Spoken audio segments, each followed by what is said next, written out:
Hold on, it's preparing.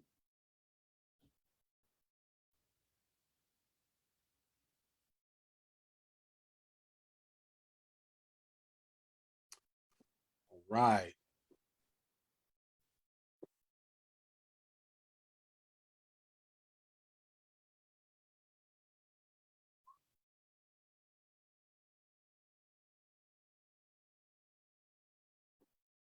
All right.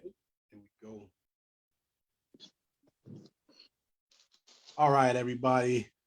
Uh cool. Appreciate the patience. Again, welcome everybody to Money Mindset Monday. As you all heard, I've been hyping it up. Really excited about our guest today. Been looking forward to this for the last couple of weeks. We had to change it up last week, but it's all good because we are here today to talk to the one and only Nascar champion, Veterans Hall of Fame winner, the clothier, the entrepreneur, business owner, public speaker, the Mr. William Wilson. Y'all give it up. Put your hands together. What's going on, brother? Not too much, man. I appreciate it, man. Sorry for last week, man. That COVID bug got me, but fortunately I was vaccinated, so it wasn't as bad as it could have been. So, amen to that. So, first and foremost, I appreciate that you're on the other side of the COVID bug, and we're here talking today. So, I'll reschedule as many times if I have to, as long as I get to see you in front of me. So, salute to that. So, I appreciate it. So first and foremost, man, I got a lot to cover with you. I'm gonna do my best for the people watching to get to all the points that I want to get to, but you just got a lot going on with you, brother. So I do want to dive into the who you are, like what a little bit of background. I know you're a military person. Then, like I said, you own a business, and we'll get into all that. NASCAR, we're gonna get into all that. Your public speaking, but here in Charlotte, now, are you born and raised or? No, Okay. brother. I am from Arkansas. Arkansas. I see. If I'm not mistaken, is that the Arkansas on the shirt you're rocking right now? No question. My boys are playing golf right now. The last tournament of the season of the fall season, they're playing right now, actually in Arkansas. Okay. So I was watching that earlier. They represent pretty well right now. Okay. Well, I definitely glad that the game is over. I'm not keeping you from that, but because I know how important that is. My boys lost the other night, but I'm a Syracuse, as you see with the New York Yankees. Y'all play with Clemson, right? Yeah. It was a tight game. It was close. Yeah, that was rough. Yeah, man. My hogs, my football hogs, man. We got up number 8 in the country, man, and Georgia beat us like a drum. Then we had a chance to tie the game against Auburn, and our coach decided to go for 2, which I don't know what he was thinking. So instead of tying the game, we're going overtime. We just lost. Right. And then we lost homecoming last weekend. So yeah, the SEC is rough, bro. Yeah.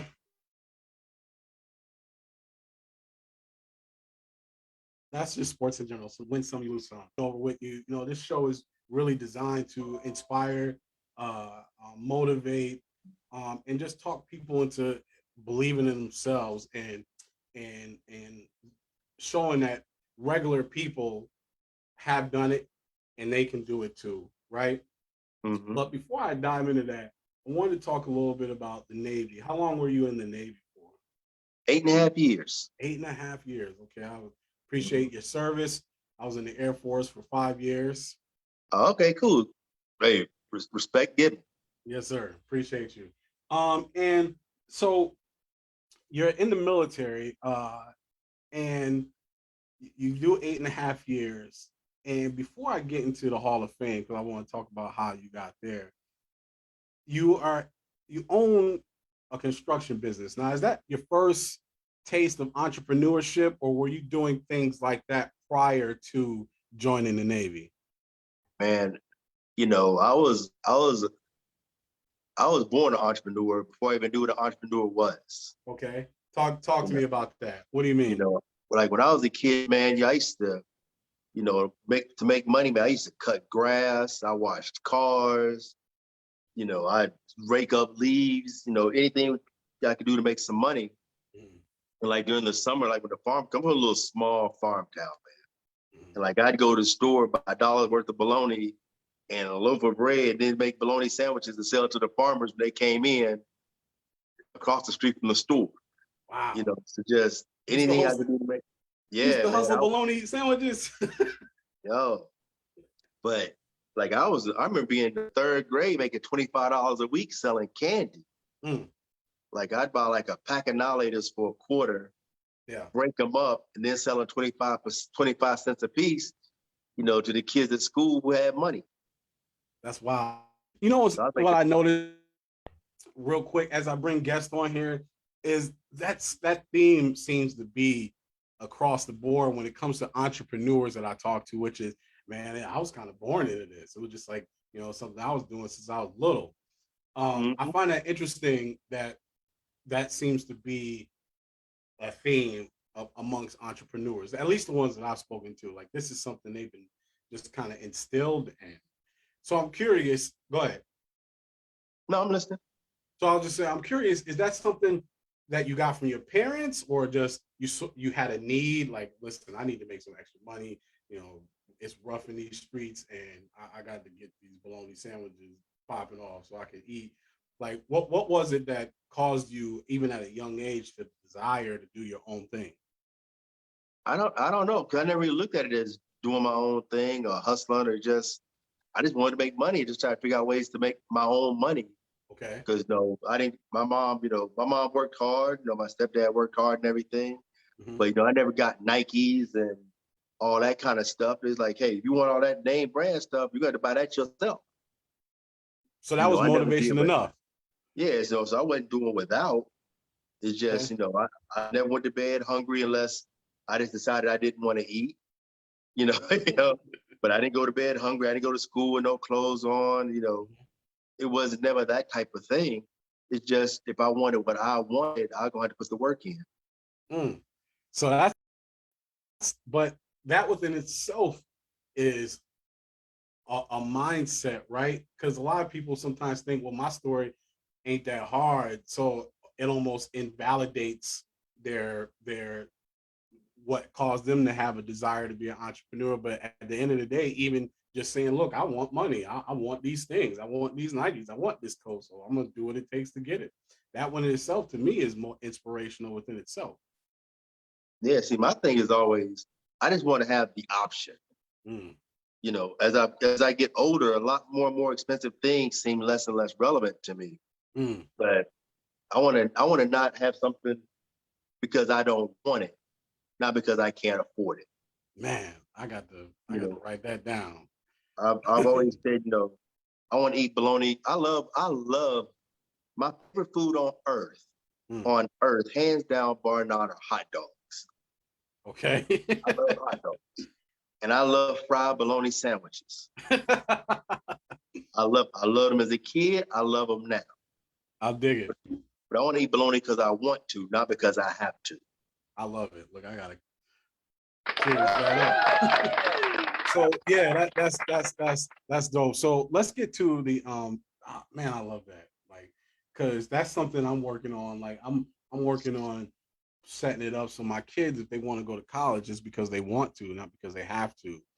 Mm-hmm. If they want to go to work for someone else, it's a choice, not because they feel like I gotta do this because it's the American way or it's the only way to achieve my goals.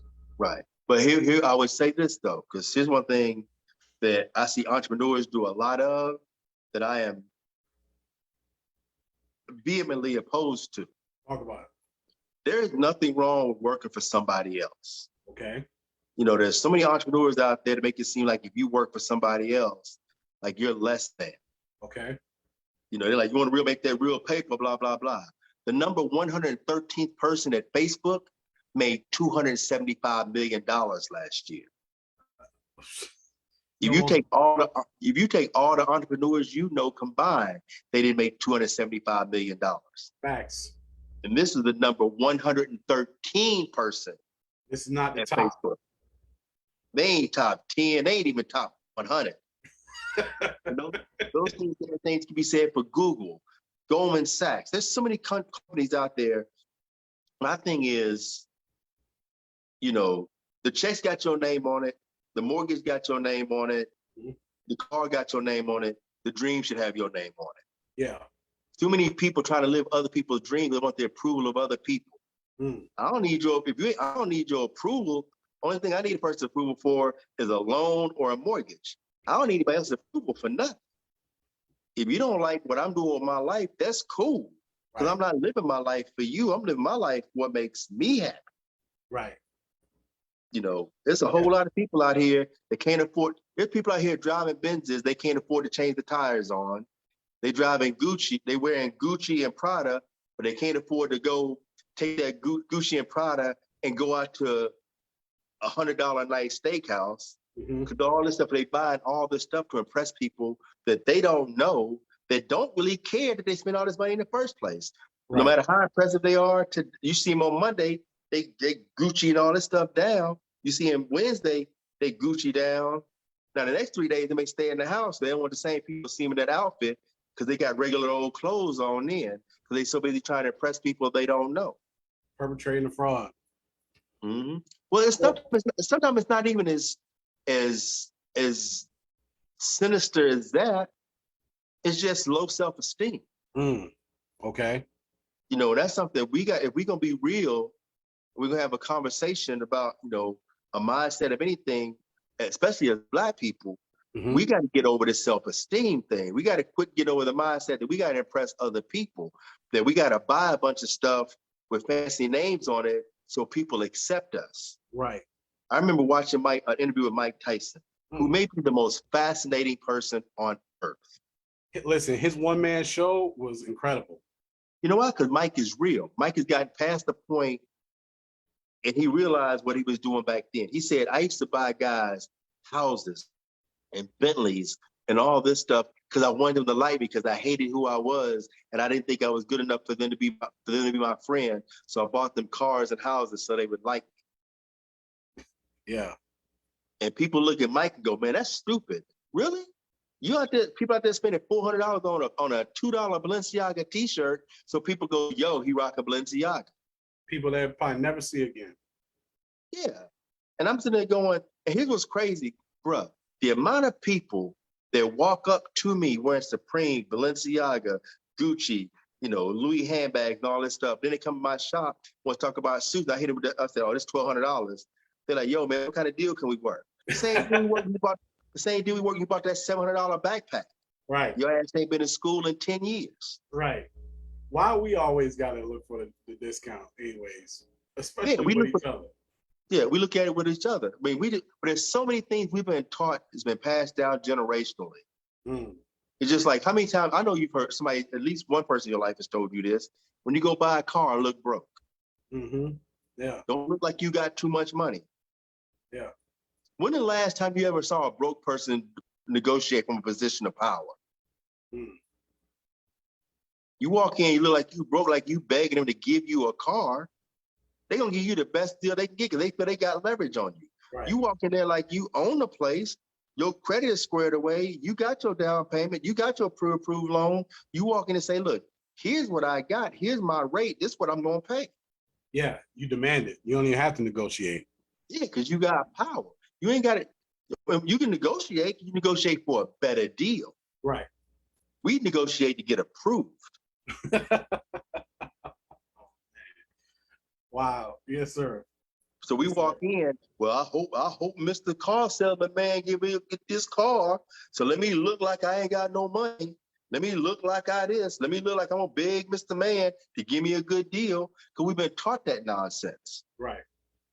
When you walk in and you look like you own the place, especially when you walk in with a pre-approved check. Because I sold cars for 6 months when I got out of the Navy. When you walk in with money, And you don't need the F&I office, the finance and insurance office. You don't need that room at all. Right. Now they want to be trying to negotiate a better deal. They want to get you in that room somehow. That's where the dealership make that good money. Right. So if you walk in with a 5% loan, we can give you 4.3. Okay, I walk into the room because I know I already walked in. Know I'm gonna pay, $900 for 36 months. Right. Because I looked at my finances and said, okay, this is how much car I can really afford. Right. I want to go walk in and let them go, well, we give you this wide body Benz for 96 months. Yeah, because like you said, dealerships, they shop in payments because they know that's what people are looking for. They ain't even looking for the car. They're trying to find how much car can I get at this payment. And it could be, I'll get you in this Bentley. You're going to be paying for it for the rest of your life. But your payment's going to be. Yeah, you spending 6-7 years paying for something that you lose 30% on as soon as you sign for it. Right. And every time you write a check for it, it's worth less. Imagine going to your financial person and buying stocks that every month just constantly losing money. Yeah, I'm good with that. I'm straight. And then having to nerd around and floss with it. Like, look at how much money I'm losing, y'all. And the minute they change the body style, you done. Right. Because you bought a 6-year loan at 5.5%. So you underwater, unless you want to write a check for $20,000 just to get back to zero, you just getting deeper and deeper in the hole. By the time you get out the hole of interest, provided you got a simple interest loan, by the time you get on the interest part of it, you may owe $5,000 a car, but your car worth $5,000. Look, see, I should have warned the people, and I'm gonna get to it here in a minute, that this brother's also a public speaker. And I actually got some notes from some of the things you spoke on. And we're gonna talk about it in a minute. But I do want to real quick go over your entrepreneurial journey though. And I do appreciate what you said, because at the end of the day, there are a lot of people who work for someone else. That's what they wanted to do, right? They're not in that position because of some type of failure or force thing. It's like the 116 person. I'm sure they love working at Facebook, but that's a mindset shift as well. Go ahead. Okay, and here's the biggest mindset shift we make on that. Nobody work for themselves.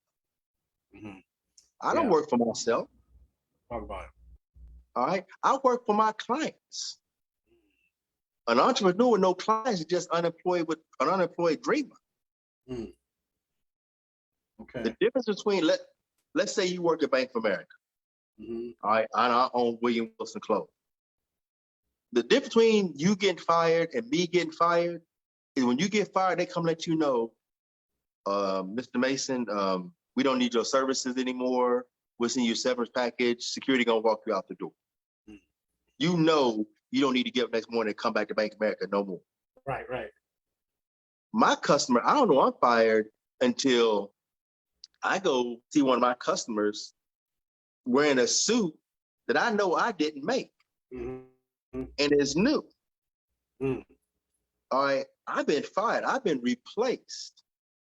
They're rocking a new Steve Harvey suit. or Tom Ford, or Gucci, or some other, Yanni. It could be anybody. Right. Who else they went to is irrelevant to me. They didn't come back home to Papa, so they fired me. Right. They either fired me or they added another person to their roster because I wasn't good enough to be their starter. Right. Yeah. So either way, I'm working for somebody else. Now I got to find out what happened in that relationship. Because sometimes it's just, hey man, my wife just bought this suit for me. Right. All right. And that may happen sometime. Right. But I got to find out what's going on to make sure that our relationship is solid. So I'm still working for them. The difference is, as an entrepreneur, I have the choice of working for hundreds or thousands of people. Right. Or choosing, I don't want to work with this person at all. Like, if you come at me wrong, I cannot have 2 nickels in my pocket. What you're not going to do is come at me wrong and disrespect me. Right. Now that's the only difference. I can say I don't need your money because there's a whole millions of people a day buy suits, and I don't want to sell suits to everybody anyway. Yeah, you can quit your employers and not be unemployed. Exactly. Right. I like it. So let me ask you this. So you got the construction company. You are out of the military now. Before we get into the clothing line, because I do want to spend some time. And then also, I'd like an opportunity to speak a little bit about some of the things you're doing, particularly with domestic violence and things like that. But let's talk about NASCAR, because I mean, you kind of paved the way, but at the time, you're talking early 2000s, right? Like 2001, 2002. Wasn't a lot of people that looked like us on teams. I was it. My rookie year was 2003. I was the only thing I saw on a regular basis at the track every weekend that was black besides me were tires. That's just real talk, man. So when I go, go ahead. Huh? No, I was saying, so knowing that, like, I want to know, you're a business owner, you ex-military, like, what made you go, man, I want to try this. I want to work in this pit crew. I was working for John Wheeler Homes, okay. My first, real construction job. And they had the cup races in town that weekend. Mm-hmm. And they had qualifying on a Thursday night. Then they had like the ARCA race before that. And I was like, man, I went with my buddies, like, man, this is kind of cool. I want to get involved with this. And a guy named Steve Allen looked at me and he said, Will, look around you. And the only people I saw that looked like me had event staff on their shirt. And he said, it's hard enough to get a NASCAR if you know somebody. You don't know anybody and you're black. And you're black, right. But I had the benefit of understanding I don't know anything. So I was too ignorant to know I wasn't supposed to just walk and knock on the doors. Because every NASCAR team in the country they're all here in Charlotte. Right. Every single one of those cars you see every weekend are all based in Charlotte. They're either in Huntersville, Mooresville, Concord. They all right. Yeah. I got in my truck and I just drove and initially I wanted to be a driver. I failed my way to greatness. Okay. I wanted to be a driver. I didn't know anything about the sport. But I went home, I developed a 5-year driver development program. Mm-hmm. And I just knocked on doors. Now, most people looked at me, told me I was crazy, I was too old, all this kind of stuff. Which at the time, I was like 27, 28 years old. Right. I was too old to get a NASCAR. As a driver, to be a driver. Yeah. Got you. But these kids start driving when they 5 or 6 years old. They're driving go-karts, they driving little Legends cars, stuff like this. Right. And a go-kart season can cost you $150,000 a year. Racing go-karts. It's like what is it? All leagues. What is it? Where they come in as kids and they getting scouted early. Yeah, but you may not even get even. They may not even pay attention to you. Right. I mean, imagine being a parent paying $150,000 a year for your kid to play Pop Warner football. Matter of fact, not even Pop Warner, whatever it is, the little kids before then. Right.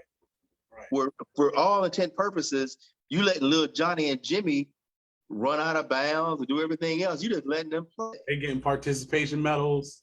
Yeah, everybody gets a trophy, and you spend $150,000 a year. Mm-mm. So imagine that. So, but I read in the paper because another problem that we got, we don't read information. We find out about the concerts and the shows. We don't find about the planet and the groves. Mm. So there's this brother's going to start there's these 2 brothers, Tinsley Hughes and Sam Bell Davis, may he rest in peace. Uh-huh. They were going to start the first black-owned NASCAR team. So I'm like, shoot, I'm black. No, they black. This may be my best chance. Right. And they were out. Do you know what the drag strip is out in Mooresville? No. Well, there's a drag strip out in Mooresville. It's actually China Grove. Okay. And their shop was up there, like all the Bush League shops and stuff. A lot of truck shops are out there. Some of them are up there now. Okay. And I drove up there. I was living in Valentine. So I was driving an hour and 15 minutes every day, one way, just trying to catch them. And every day I would get there, there was a guy named Doug Richard, who was the crew chief. He'd either tell me, man, you just missed him, or when you left, he showed up. Oh. I did that every day for 2 weeks. Wow. And I'm driving 2.5 hours a day, just burning gas, hoping to talk to them. I can meet with this guy. Mm. Now, mind you, I still got a business to run. Right. So I'm working. So it's not like I'm not working too. I'm doing this. I'm losing 2.5 hours of productivity just to go to China Grove. And there's nothing out there. Mm. So, but one day eventually I get there and he's like, you know what, you in luck. He here. So he comes in, he meets with me. Sam meets with me and I show him my program. He's like, this is nice. But again, he's like, you're just too old. That's what he explained to me. These kids start driving at young ages, blah, blah, blah, like I told you. I said, I understand, but I said, can I at least just hang around the shop and, you know, at least find out more about the sport? Okay. He's like, yeah, he said, just don't get in the way. So I did. Now here I am with multiple degrees in a room full of people with no degree. I'm wiping off cars. I'm shaving the tough ends off of rubber. I'm doing all the grunt work none of them want to do, but it kept me in the door. Right. It put you in front of them. Exactly. It got me in the room. Right. So, and I went out to testing. We had our first test, the ARCA test. And I remember I was all excited. Matter of fact, I met Kurt Busch for the first time that day. And he was racing for Jack Roush in the Cup Series. Mm. And he'd already won a championship by then, I think. No, I won mine in 05, he won his 04. So he hadn't won his championship yet. But we met that day. And we're out there, we're testing and all this stuff. Now, I'd never been to testing before. This would taught me, it put me in touch with the mortality of NASCAR. Okay. I'm sitting at the end of pit road. And I'm watching these cars on the track, you know, doing their thing, whatever, and whatever. I'm like, yo, this is pretty cool. And all of a sudden, a guy named Eric Martin, he comes out of turn 4. Mm-hmm. And they just lose control of the car, and the car stops. Middle of the track. Well, Deborah Renshaw, all of a sudden you hear, Wah! She floors it. She has no idea it's happening. Right. At the time, you know, they didn't have all the safety precautions that they do now. No, yeah. So she floors it. She comes out of 4. She sees him. But by the time she locks up her brakes, she hits the car. Mm. T-bones it right at the door, at the A-frame. The car splits in half. The engine rolls down the track. The differential rolls up the track. I'm like, wow, that can't be good. Again, this is my first time seeing one of these wrecks. I'm like, man, he gonna be mad. The safety people show up, and all of a sudden you see this blue tarp. I'm like, and everybody's mood just changed instantly. Right. I'm like, what just happened? They're like, he's dead. I'm like, what do you mean he's dead? He said, no, you see that blue tarp? He's dead. Wow. So you witnessed that man dying right on the track. Well, I never saw him. I saw the car. I saw him in the car. I saw her hit the car, but he was still in the car. Yeah. But they were in the hauler right next to us. Mm. So here's my first time at testing. I'm all excited. I'm telling my mom how excited I am, getting a chance to go to a NASCAR test, all this stuff. Right. And now I'm helping these people roll up and load up their trailer. I'm having to hold up their hauler because the kid who I just saw 30 minutes ago said, hey, what's up, man? He said, hey, what's up? 30 minutes later, he's dead. So you weren't even actually assigned to the team yet? They just let me hang out, just come out and just hang out. Yeah. But just a lot of logistical stuff happened. They never got the team off the ground. So I just went and shot the program some more. And I went to Ultra Motorsports and same thing. I just had to be walking by, talking to the receptionist to try to leave my little program. And the GM of the truck team, Tamika Huth, happened to walk by at the same time.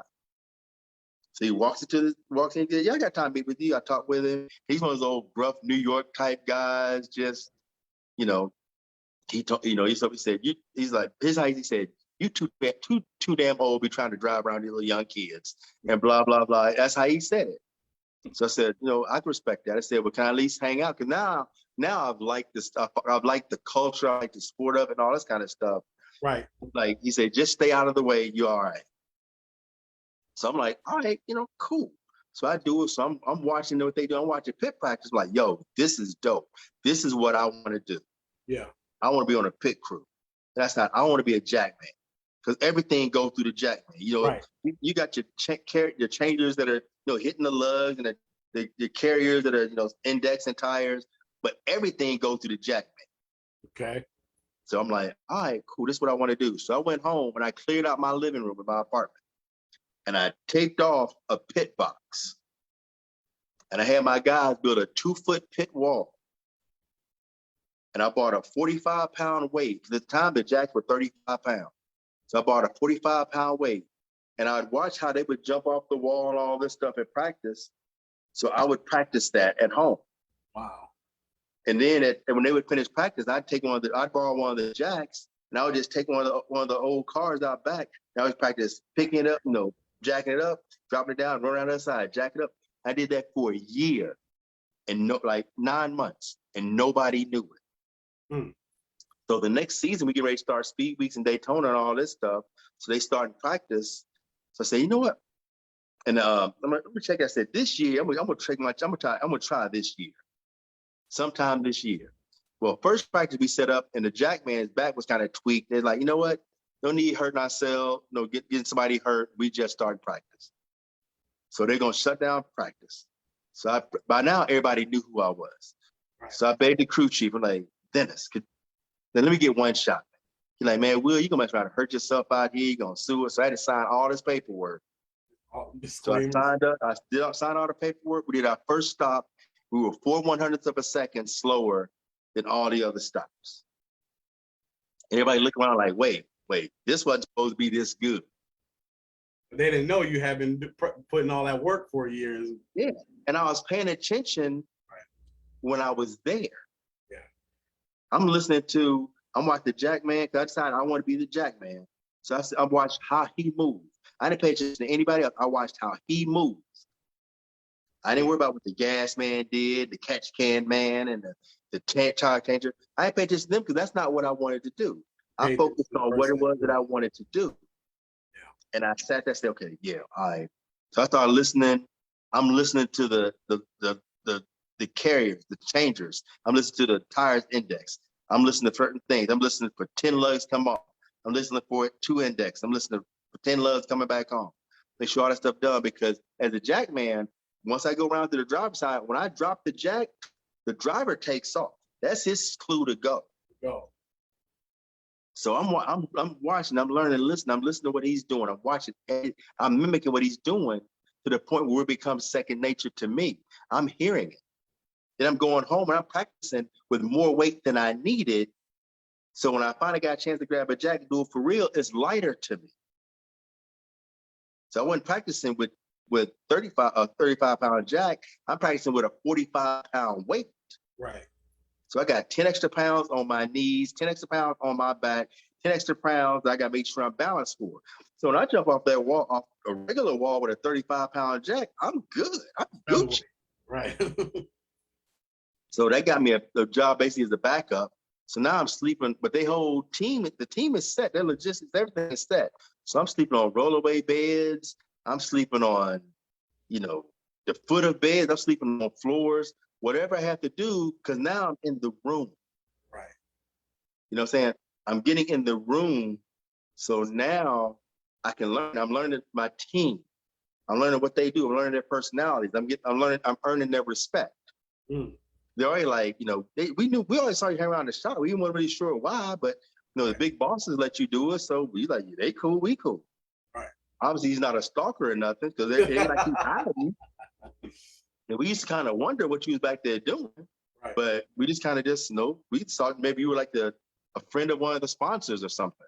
So real quick, well, before you get to when you finally got your shot, I just want to recap real quick for everybody listening, because you dropped some jewels and I need to make sure everybody gets them. So the first thing was that you were willing to do what it took to get into the room.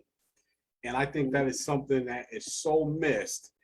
A lot of people have this false sense of entitlement where for some reason they feel like their talent alone should put them in the room. But you, like you said, with all multiple degrees, could have easily come in there with a different type of mindset. You came in there like, look, I'm willing to do whatever it takes just to be in here. So if I gotta wash cars, scrub tires, whatever, just sit here, look like a, playing with my thumbs, but they're giving me the opportunity to be here. That's what I'm gonna do. So that was huge. So I caught that. I wrote that down. So doing whatever it takes to be in the room. The second thing is, and this is so good to me, is listening to the person that's doing what you want to do. Like you didn't pay attention to all that noise in a pit crew, only focusing on this brother right here is who I want to be. His job is who I want. So he's the person I'm going to listen to. He's the person I'm going to watch. He's the person I'm going to pay attention to. And it's kind of like getting a mentor, and they probably didn't even know he was mentoring you because you were just busy watching. But you focus on the goal. And I think that's also important. I want the people to make sure they got is listen to the person that's doing what it is that you want to do and cling it from them.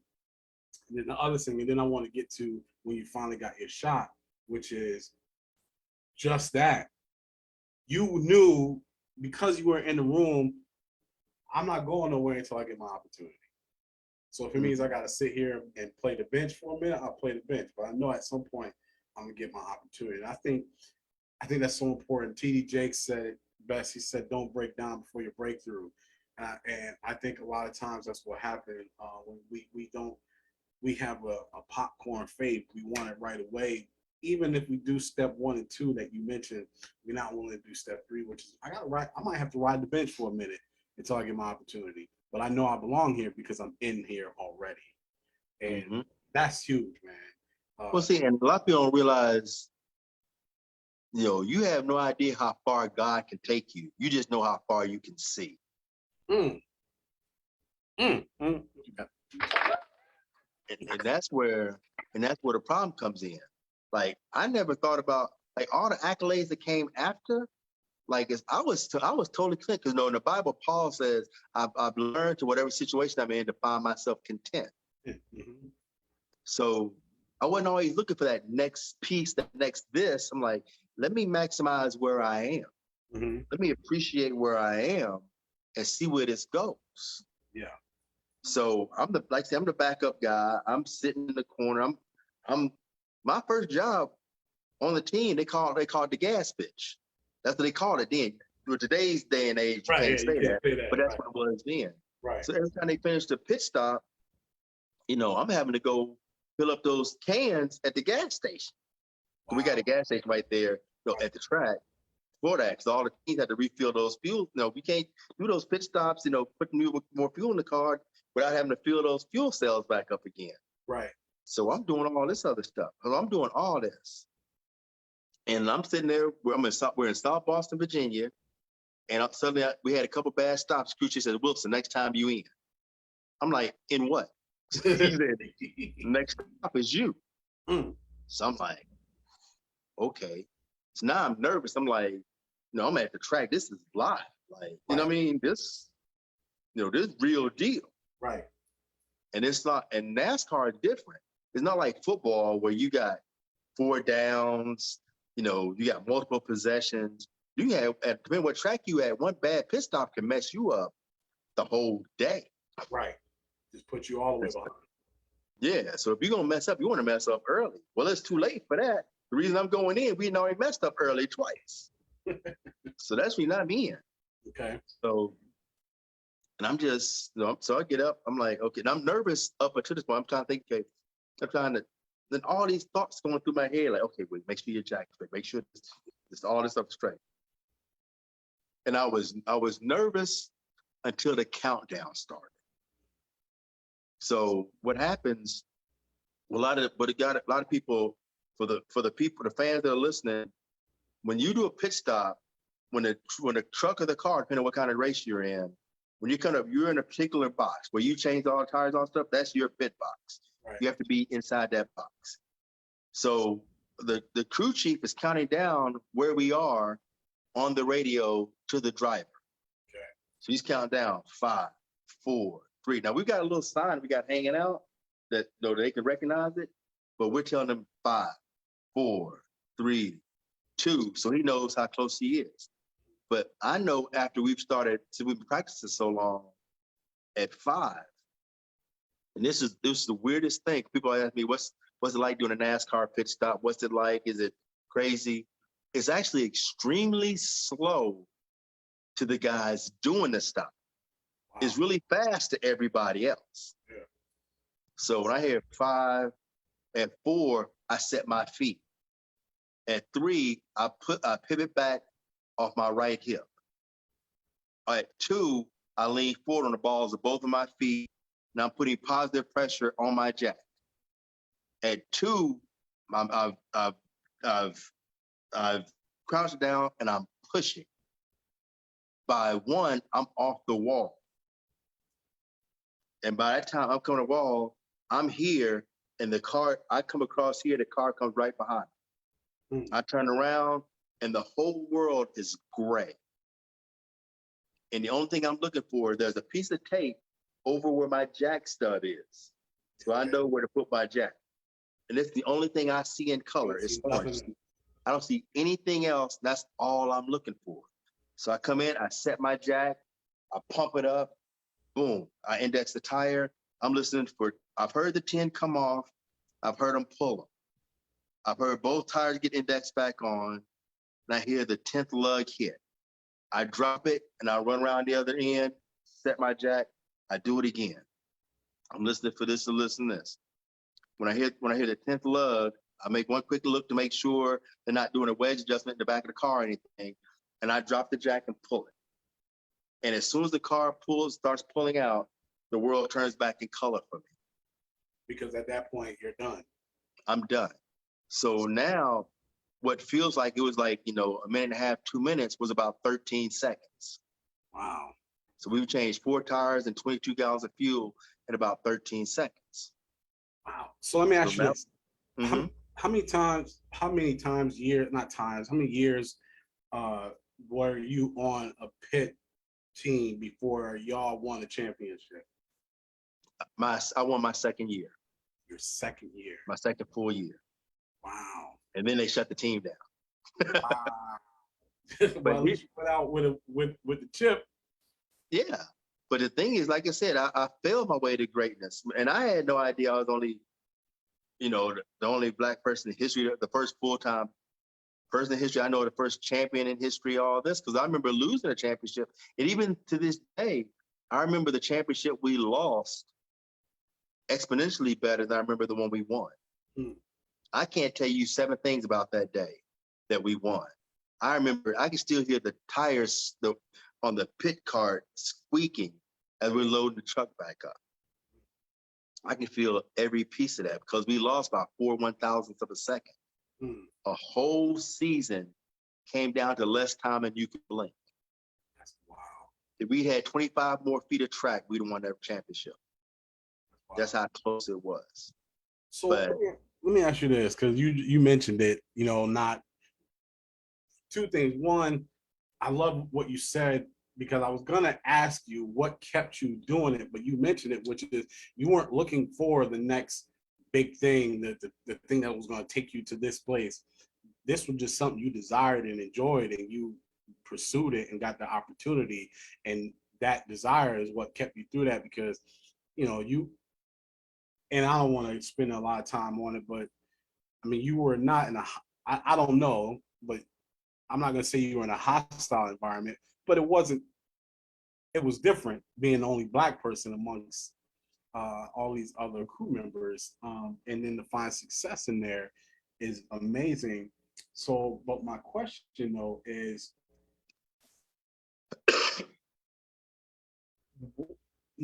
so what was it about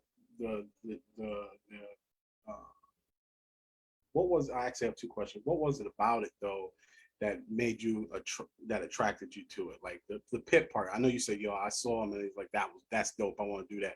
Like, what was it that caught your eye? Was it just the fast pace of putting it all together, how organized they looked? Like, I'm just curious, what was it that made you go, yeah, I want to do that, knowing that you'd be the only Black person doing it? Well, I didn't know I'd be the only Black person to it. I got you. None of that stuff was ever a factor to me. Okay. It just seemed like something else. It seemed to be something cool to do, and I like the teamwork of it. I like the ownership of it. Okay. I like the fact that you couldn't hide if you screwed up. Yeah. Because after every stop, the first thing we do, we go right back to the pit part. We got a camera right over the top of the car or the truck, depending on what series it's in. We got a camera right over. The first thing we do, we get done, we go right over to the. We got a TV and we watch that stop. Right. To see where you went wrong, whatever, what have you. Yeah, what went wrong, what went real, whatever it is. And the thing is, if the car goes up too quick or down too quick, can't nobody do that. I'm the only person that raises the car. Right. That's I'm the only one that drops the car. Yeah. If the lugs aren't tight on the front, only one person is tightening the lugs on the front. Yeah. If they loose in the back, only one person is doing this. If you don't get indexed, we wait for you to get the tires set up so our changer can, so our carrier, the changer, so we can hit them lugs. Well, only one person is indexing that tire for that particular side of the car. If there's not enough fuel in the car, well, there's only one gas man.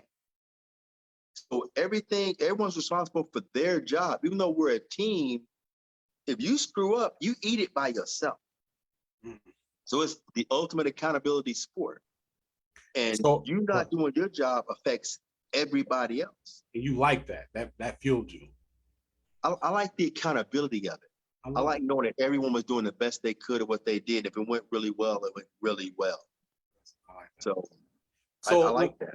Let me ask you this, well, because then I want to get into your clothing line and some other stuff. But you said that those things, being first Black, whatever, that wasn't a motivating factor. It wasn't like you went and like, I want to go and be the first Black man over there, so I'm going for it, right? So that wasn't motivating for you. But I'm curious to know, how does it feel knowing that since you've joined, there have been so many African Americans who are now part of pit crews? I mean, it was like some 60 plus African Americans that are now part of pit crews or have been a part of pit crews since you've been on? Mm-hmm. No, I think it's beautiful. And I remember I was in Charlotte and a brother named Dion Rocco Williams, Rocco Slow. He used to be Jeff Gordon's front tire carrier. And he and Coach Phil Horton are very involved in the Drive for Diversity pit crew program now. They run that program. And out at Rev Racing.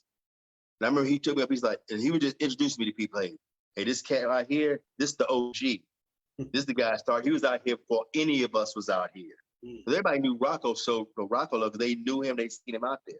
They said he was out here when it was just him. So the young bloods is showing me love. They're like, when nobody else, when there was the only other Black dude out here was just him, it was just him holding it down. That's dope. So they show me love like this. That's dope. But so that part is cool. It's great when I see it now. Like somebody texted me the other day because the company she's with was sponsoring a car. And she said, I'm looking up and down pit road, seeing all these brothers. She said, you did this. You opened the door for this. She said, I'm so proud of you. But that wasn't the goal when I was setting up doing this. I wasn't trying to be a trendsetter. It was just about, I was curious about doing something. I just wanted to do it. Right. And if I'm going to do it, I just want to do it right. And that's just, I'm like, what's the worst that can happen? They say no. Right.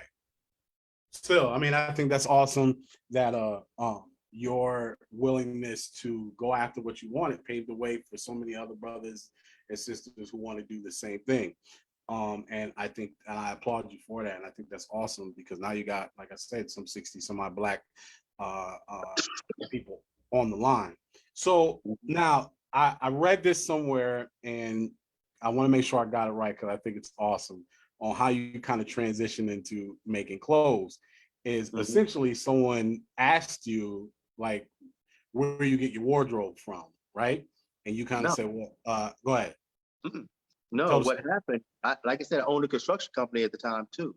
And we were building this guy's house. Now, my whole life, I want to be a mover and shaker. I always want to be a business. I used to watch Dallas and Knots Landing and Dynasty, and I see the dudes in their suits, having meetings and all this stuff. Right. And Charlotte still is, was a new and young enough city where you can make a name for yourself among the movers and shakers in a short amount of time, either good or bad, as long as you're willing to put the work in. Right. So I was wearing suits every day because I was always going to different meetings. And the guy asked me one day, he said, "Man, Will, you always dress so nice. Could you help me put my wardrobe together?" Okay. And I'm like, "Look, man, I don't know nothing about wardrobes and hot and warm colors, all that. I don't know nothing about all that." I said, "I just dress, feel comfortable." He said, "I've seen you every day." Because he was doing like a 15,000 square foot house. He said, "I've seen you every day for 2 months." He said, "I trust you." So long story short, I helped him out. He started sending people to me. I started helping them out. Then I started charging them for it. Then I thought to myself, man, these people are paying me to tell them what to go get. If I can provide it for them, there may be a business in this. Now, I had no idea there's something like Tom James and David Washington and all these other cats out there. I didn't even know they existed. But I was friends with Mike Minner and Mike Rucker and Al Wallace. They was playing for the Panthers at the time. Right. And so I went to them and said, "If you have your perfect clothing situation, what would it be?" So they told me. So I built the business model around what they would want. So I looked at it from the customer mindset versus what kind of money could I make, is what kind of experience could I give to my customer. Wow. And that's actually what started it. So I started working it from there while I was trying to learn the industry. And Al Wallace, who I'd met years ago, when I told him I was starting the company, he said, "Man, he said, I need a couple of sports clothes. I give you a shot." And Al is 6'5", 290. Al Wallace looked like he could go play for the Panthers right now. I bet. He is in great shape. Like I said, 6'5", 290. You can make a sport coat for a guy 6'5", 290. You can make a suit for a guy 5'10", 185. Right. You're going down the scale at that point. Yeah. So but let me real quick. I just want to make sure I'm understanding. Before you were designing clothes, you started with just let me show you what to rock, pretty much, right? Let me put this together for you. Yeah, I was just giving my opinions. I wasn't a stylist. I was just saying you need to get you this. I was just writing it down. Wow. Because I don't know about being a stylist. I ain't a stylist now. I'm a designer. I'm not a stylist. That's a whole other skill set. And for me to call myself a stylist would be disrespectful to the stylists that are out there. There's a whole other skill. But still, together, I got that. Casual, I got that. That in between, I'm lost as a man with three left feet. Yeah, because the stylist could pretty much, they could put it together whatever function you're going to, right? Like, hey, they could be like, I'm doing something casual, but they put like, you need to rock this and then this and then this with these shoes. But still, that blows my mind though, is you started a business plan based on your opinion on what to wear. Yes, I've never written a business plan. That's crazy. I've never written. I just try something. I have an idea and I start.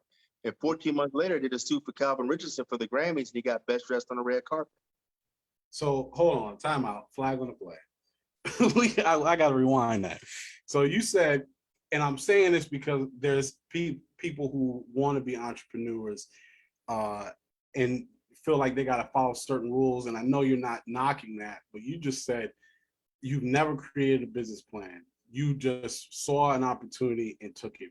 So I was going to go here, but since you said I want to bring it up right now, what would you say that is one of the many challenges for someone starting a business, is feeling like they have to have it all figured out before they actually just go and do it? That would be one of them. Okay. I think the first challenge with entrepreneurs is they need to understand the complete environment of entrepreneurship. 86% of entrepreneurs in America make less than $100,000 a year. Everybody thinks all entrepreneurs making 6 figures, 7 figures, 8 figures. That's not the case. So if you want to walk in thinking you're gonna make, now I've been very blessed, but I've also had businesses that are big ticket items. Right.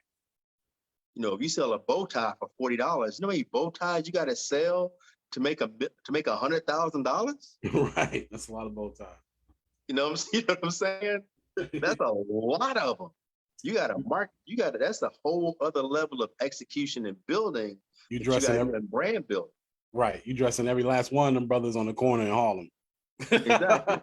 Exactly. You know, when you selling suits at $1,000 a piece, well, you sell 100 suits.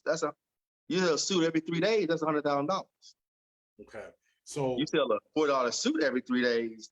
That's nowhere near $100,000. I mean, a $40 bow tie every day. That's not nowhere near $100,000. right. So first mistake is not understanding what it means to be an entrepreneur, which is, hey, you might not make what you thinking you're gonna make, especially not out the gate.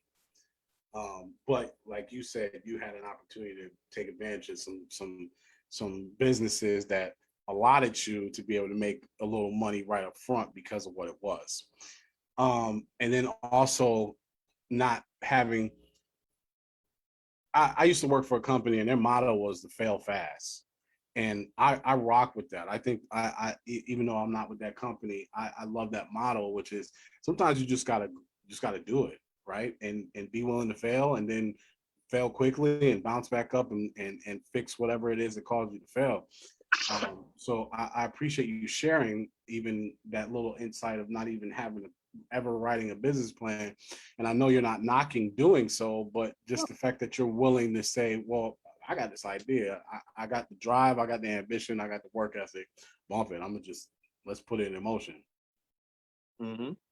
But you just got to understand, you know, I think that no one will argue the fact that Kobe Bryant's one of the top five, top 10 players that ever played a game. If they love basketball. Right. You know what I'm saying? You know, Kobe had a whole lot of hype coming out of high school, whole lot of hype. He demanded who was going to go play for, all this stuff. You know what Kobe's first shot was? What's that? An air ball. Hmm. Kobe's first shot was a 3-point air ball. His first shot he took in the league. But Kobe was realistic. He's like you ain't gonna hit him off.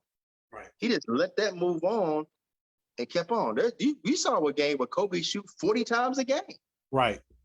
You know, because he Right. was a shooter. Kobe like, I'm a shooter. Shooters shoot. Shoot a shoot. Yeah. It's just what they do. Yeah. You know, Rodman was a rebounder.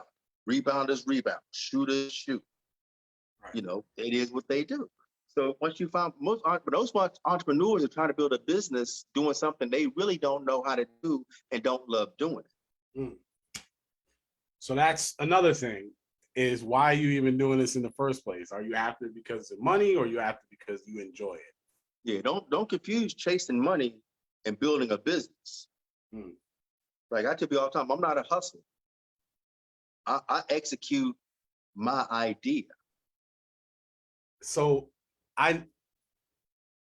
that is so fire. And there's something that, because I follow you on social media, and there's something that you say on social media, and I don't want to misquote you. So if you can remember what I'm talking about, I like you provide it. But it kind of goes in line with what you just said. I'm not a hustler. I just implement my idea. And you mentioned something about grinding or being on the grind. I hate that term. Talk about it. Talk about it. When you dropped this, I was like, oh, okay. Talk about it real quick. See, the problem is because we don't know where to find information, we go where information we think is cool. Mm-hmm. People, I'm on the grind, I'm on the struggle, I'm on the grind. That's the stupidest shit I ever heard. Just think about it. I mean, let's just be real. The only people you hear talk about on the grind is making any money are rappers and football players, rappers and ball players. Okay. That's it. Every entrepreneur you talk about this he say on the grind, they broke. That's why they grinded? Yeah. But the thing is, the Bible says life and death is in the power of the tongue. Oh, okay. Where the head goes, the body follows. Mm-hmm. If you say you're on the grind, think about it. Grinding is by definition, it's the laborious act of taking two hard surfaces and rubbing them together. The only thing you produce from grinding is dust and heat. Okay. That's it. You take two big rocks, you're going to grind down two big rocks, make a bunch of sand and grain. And the first breeze come through, going to blow all your work away. Mm. I tell people, I build. That's why you see some of those shirts I had that build over grind. Mm-hmm. Because you can take one brick and set it down. then take another brick and set it down. If you keep setting down bricks, eventually you got a row. Then you got a wall. Now you got another wall. Now you got another wall. Now you got a room. So when the wind blows, you got protection now. And you keep building more and more room. Eventually, not only do you have protection for yourself, you got protection for your loved ones. Because you're now building a house. Think about it. When's the last time you read a book on how to grind wealth? No. Show me a book that says how to grind where you grind the empire. Tell me where you grind financial freedom. You build wealth. You build an empire. You build financial freedom. How the hell are you going to build something while you grinding at the same time? That at best, you're going to sit still and just be tired. Yes, sir. That's so good, man. And when I saw you say that, I was like, yo, that's fire. But you're right. I think a lot of times, and it's funny because we don't even see the power in it. We just jump on slogans, things that's like you said, it sound cool, it sound dope. So I like that. And not even understanding the detriment that it's causing to our attitude because of what we're putting out there. And I think it's important that you do take a minute and go, do I really want to say this? Is this really what I'm trying to portray? Because what you're saying is true. We're not portraying grinding. It's building that we're trying to do. Yeah. Think about what you said earlier. You said leaving something. You want to build something to leave for your children. Mm-hmm. How you going to grind all day long and leave them something besides dust and a dirty floor? You ain't got to grind to a dirty floor. Just sit on don't clean the floor long enough. It get dirty on its own. It get dirty on its own. You ain't got to grind. But that's what the Bible says. We're gaining wisdom and knowledge, gain also understanding. It also says to seek wise counsel. See, the problem is when you don't know, a desperate man will listen to anybody. And when you don't know, you end up being the untrained, teaching the unqualified, the unnecessary. So now you end up listening to a bunch of people who don't know. They always think about something. When's the last time you asked someone for a successful person for advice and they shot you down? I haven't. No. But when you talk to an unsuccessful person, they'll tell you every reason why something won't work. A successful person will tell you, they'll listen to your idea and say, okay, I see what you're trying to do. Instead of doing it this way, maybe you want to try this way because of this. They'll try to guide you towards success. Yeah. An unsuccessful person will try to guide you, will try to hold you back by fear. Well, it's going to be hard. Black people don't do that. Man, anybody trying to do this. Man, the white man ain't trying to do this. All this other stuff they're going to tell you because they've never seen real success for themselves. And what they see you attempting to do, which may be infinitesimal to you, may be gargantuan to them. So I remember Eddie Griffin's got a joke. It's not really a joke, it's true. He said he got 11 kids. And when he says it, people go, ooh. You know what you said ooh for? He said, don't judge my ability to take care of my kids by your wallet. He said, I had 20 more and afford them just fine. He said, I ain't never made child support payment because I took custody of all my kids. You see what I'm saying? But everybody here 11, they go, oh, snap, because they broke. They can barely pay for the one they got or the two they got. And Eddie got 11. So, but he also has an infrastructure in place. He can take care of those 11. He can provide for those 11. Yeah. So that transitions into something that you spoke on. And I know I don't want you to give all the juice away, but when I saw this, I was like, yo, that's fire. Broke people give broke advice. Yep. Broke people give broke advice. It's not always about being broke financially, it's broke mentally. Because some of the best advice I've gotten are for people who are really, really happy to live their lives, but they ain't making a lot of money. Right. But they're happy. But a broken mind can only produce broken thoughts. And broken thoughts translate into broken vocabulary. It's too hard. It's too tough. Man, you can't do that. Man, your daddy ain't you ain't come from money. You should be doing this. You need to have this. You need to have this. And then you start listening to it. You become what you surround yourself with. If you surround yourself with enough negativity, you take that on. Yes. And the sad thing is, don't confuse people speaking negativity as people hating. Right. Because sometimes people are trying to protect you from pain. I think it was a university did a experiment. They took these monkeys and they put these, and they've had like on these lockers and stuff. And they put these bananas at the top of the lockers. Whenever the monkeys got hungry, they just went and got the banana and ate. Right. And they got the monkeys conditioned to that. Then they came in, and then they started spraying the monkeys with water hoses whenever they would try to go get some food. And once the monkeys learned to not go for the food, they introduced new monkeys into the group. Well, the new monkeys see the bananas, they hungry, they're gonna go for the bananas. Right. The other monkeys would hold them down. Now, they weren't gonna hold them down, but because the old monkeys had been there for a while, knew about the water, they held them down for protection. Right. Because of their experiences. Yeah. So those other monkeys would have starved to death because the old monkeys were trying to protect them because of their experiences. So what ends up happening, you teach what you've learned until you learn what you've been taught is wrong.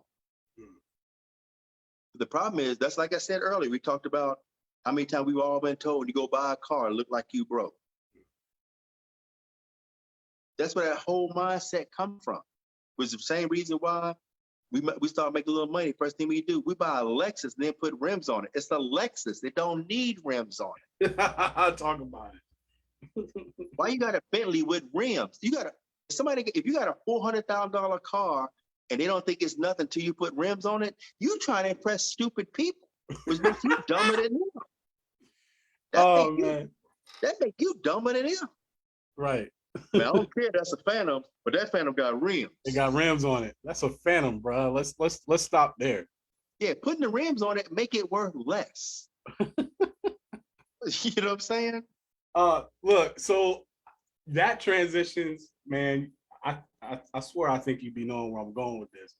But that transitions to another topic that you spoke on that was it's crazy to me. Shiny objects get fish killed. Talk about that. Yeah. Well, it's the same thing we talked about before. The reason why, as a culture, we became such a flashy culture, because for a long time we couldn't buy houses and cars. All we could buy was clothes and jewelry. So we have like our speakeasies, the supper club, and the cotton club.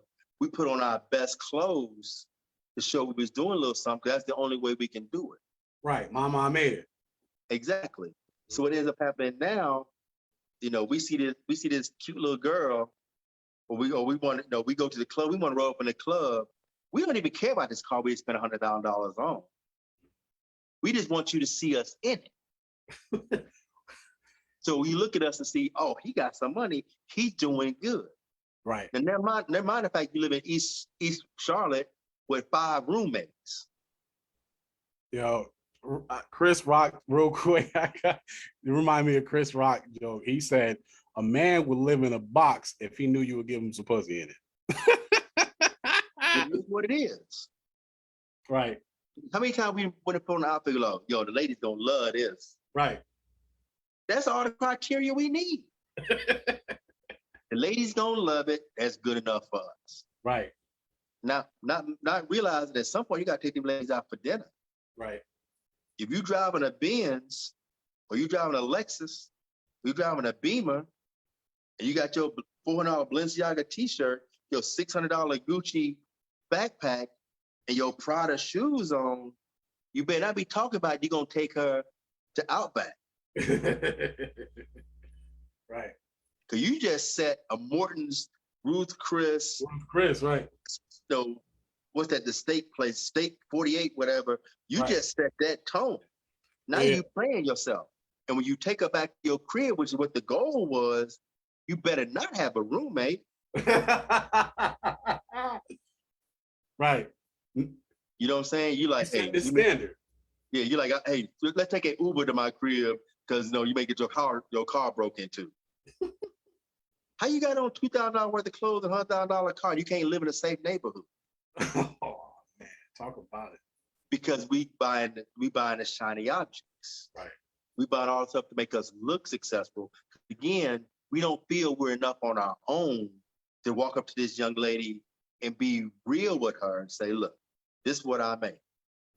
This is what my lifestyle is. You mess with William Wilson, this is what your lifestyle is. This is what it's gonna be like rocking with me. Which brings us full circle to where you started with, which is the self-esteem. Mm-hmm. Yeah. Everybody talk about they Michelle. Everybody talk about they want their Barack. You can't get your Barack if you ain't willing to be Michelle. Talk about it. Barack Michelle could look through the floorboard and see the street in a car Barack picked her up in. Name 3 women you could pick up in a car like that. Right. And she go out with you again. Right. You see what I'm saying? Yeah. Everybody say like, I want a man like my daddy. You need to be like your mama. Because you say it's your daddy would want somebody like you. If you and your mom ain't nothing alike, your daddy don't want nobody like you. Talk about it. Because your daddy picked somebody like that he wanted. Right. Your mama probably had a choice of her choice of men. Right. She chose this man. Right. So it all comes down. Everybody else want. They just don't want to do the work they did to get there. So listen, for the sake of time, I appreciate you. I got 2 more things I want to talk about real quick. Actually, yeah, 2 more things, and then I'm gonna let you go. So, and I appreciate you. But so we got, and I'm reading from my notes because I want to make sure I get it right though. You obviously customizing suits for people, D.L. Hughley, Eddie Griffin, Kurt Busch as clients, Oscar De La Hoya. This was something that you were doing, and now you have your own store, which, by the way, God bless you, in the middle of a pandemic, you were able to sustain the build out and have it come to fruition. So salute to you for even sticking to that despite all that was happening in 2020. I appreciate it. But you also have the William Wilson Charitable Foundation, and the Close of Your Classic, the golf tournament, correct? All for raising money for survivors of domestic violence. And I understand that's important to you because you said your mother went through a similar situation. Yeah, my mom's a survivor. Yep. Okay. So one thing I want to salute you for and then let you speak on it is a lot of people don't understand it, and we could you reap what you sow and things of that nature, and much is given, and we can quote many other scriptures, but I'll let you do that. But a lot of entrepreneurs forget a step in this, I believe, which is I got to take this opportunity that I have and give back. Why is it important? Why was it important to you to do so? And when was your thought process about giving back? Like, when did that first start? Did you come in going, listen, no matter what business I start, this is what I'm gonna do? Or did someone change your mind? Was it going to church? I'm just curious as what was your thought process? I decided in the 5th grade. Okay. I remember in the 5th grade, I remember trying to, you always trying to do little fundraisers. You had a little candy, the little candy bar. Some had nuts, and the other didn't. You sold it for $1. Yeah. I remember this. I remember people that I knew had money. Be like, if I had it, I'd give you. I mean, I'm like, you got $1, But they would be like, if I had it, I'd give you this. If I had it, I did this. I'm like, come on. So I just said, when I got older, as long as if I could afford it, I would give money to every kid that walked by me. I buy probably $400 a year $400 to $500 a year worth of Girl Scout cookies. And I don't even eat cookies like that. Right. But anybody that comes to me, especially little kids and stuff, so please don't bombard me with a bunch of requests for whatever stuff y'all, nonprofit, whatever. But Well, they about to DM the heck out of you. but I decided then I said I'm gonna help who I can, because I remember being that kid asking and had people that knew they had the money and they were just saying no. They wouldn't give a kid $1 as a fundraiser. So I said, you know what? I'm not gonna be that guy. So if a kid come at me selling anything, I'm probably gonna buy one, or I may just give the money for it and just look. I'm not gonna eat this. I don't even like s'mores. I don't like marshmallows. But hey, here's $20 towards your organization. What you're trying to do, gift them to somebody else or whatever. But and then it just grew from there, because there's so many people. The thing is, people look at my resume and they see all the accolades and stuff, but there's two things they never see. And I tell people all the time, I could fill a page with my accomplishment. I could fill a book with my failures. See, I failed at a lot of things in life, but people don't pay attention to the failures, even when you're succeeding, because they see the successes and they forget about all the rest of it. Right. But also, you can't do anything alone. Yeah. You can do anything in the world, but you can't do it alone. Jesus, the most powerful man ever walked this earth, and he still had 12 disciples. Right. You see what I'm saying? Yeah. So you need help. I told you, starting a clothing company, Mike Minner, Al Wallace, Mike Rucker, those guys helped me out, with getting involved with NASCAR. Timmy Cahoot let me hang out at the garage. Sam Bell Neighbors let me hang out at the garage. They let me get in, get acclimated. So, it's not just a one-man thing. Yeah. So I've been able to succeed because I had people in my life that helped me out. Yeah. So now, for us to help other people, the less fortunate, we need to do that same thing. So if I donate some money to autism, that may help somebody with autism, go to this one show that may change their life. Right. Or cancer, or domestic violence, or muscular dystrophy, or, whatever it may be. Yeah. Being on that little piece may help. But one thing I want to make sure I say is two things I want to make sure I say before I go, because I don't know how much time you have left. Yeah. When I decided to start William Wilson Clothing, the first person I called was a guy named Larry Kennedy.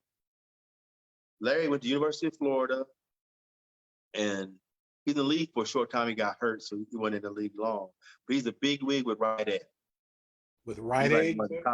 Yeah, Rite Aid, the football helmet company. Rydell. Okay, yeah. Yeah, he's like a super big wig with them. And I called him. I said, hey, man, let's grab lunch. So I'm about to start this clothing company. So I don't know nothing about clothing. I ain't never sold a stitch of clothing in my life, blah, blah, blah. He's like, man, you got this. You can do it. I got full faith in you. Never said a negative word about it. He wasn't like, man, Will, you ain't never took no fashion classes. Man, Will, you never worked in the industry. Man, you never worked this. That's why I said successful people look at the world different. Mm-hmm. They look at who you are, what you're trying to do, and there's a certain mindset that goes with that. Yeah. So I want to make sure I said that. And I also want to make sure that people really understand that you need to grow where you're planted. Way too many people, they're planted one place, but they want to grow somewhere else. You're a being. You're in the fertile ground of being this being. If you allow yourself to grow, you will feed a lot of people from your one seed, because you're where you're supposed to be. But they want to be corn. They want to be rice. They want to be planted. So they dress themselves up, disguise themselves up. And then they get planted in the wrong field. Beans can't grow in the same kind of environment that rice does. Now, I'm from Arkansas. We grow beans, rice, and corn in that state. But the ground is totally different. Mm. You'll drown beans in the same fields that rice will flourish in. Mm. Problem is, if you're a bean, be a bean. Be the best bean. Mm-hmm. Too many people want to be something else. They can't grow where they're planted. And they spend so much time trying to get to the next level when they don't even know how big the level they are can be. Just where they're at. Mm. Yeah. I'm like, people like, they're always asking me, man, Will, where are you trying to take William Wilson Colby next? I ain't trying to take it nowhere. They're trying to keep doing what I'm doing. Right. Build the brand, make the brand more valuable to the consumer. And then if I made my suits at maybe $1,200 now, maybe $1,800 in 2 months, because I built enough to the brand to justify the price. Right. You see what I'm saying? Absolutely. At the end of the day, what is a suit? It's a car. It's this. Think about it. Peloton. Mm-hmm. People will go and spend $3,500, $4,000 on a bike and then pay $40, $50 a month for an. It's a bike. Right. It's a bike. Yep. You just pedal. Yep. Just pedal till you're sweaty. But they built a whole culture on a $3,000 bike. Starbucks. It's coffee. It's coffee.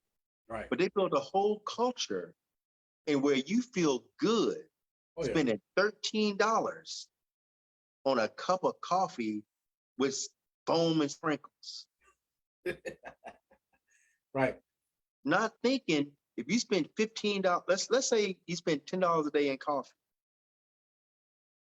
That's $5. Let's and only do it Monday through Friday. That's $5 a week. That's $252. That's almost $260 a year. If you just do one cup of coffee a week. Mm-hmm. Actually, I take that back. So if it's $5, that's 25. Every 10 weeks would be $250.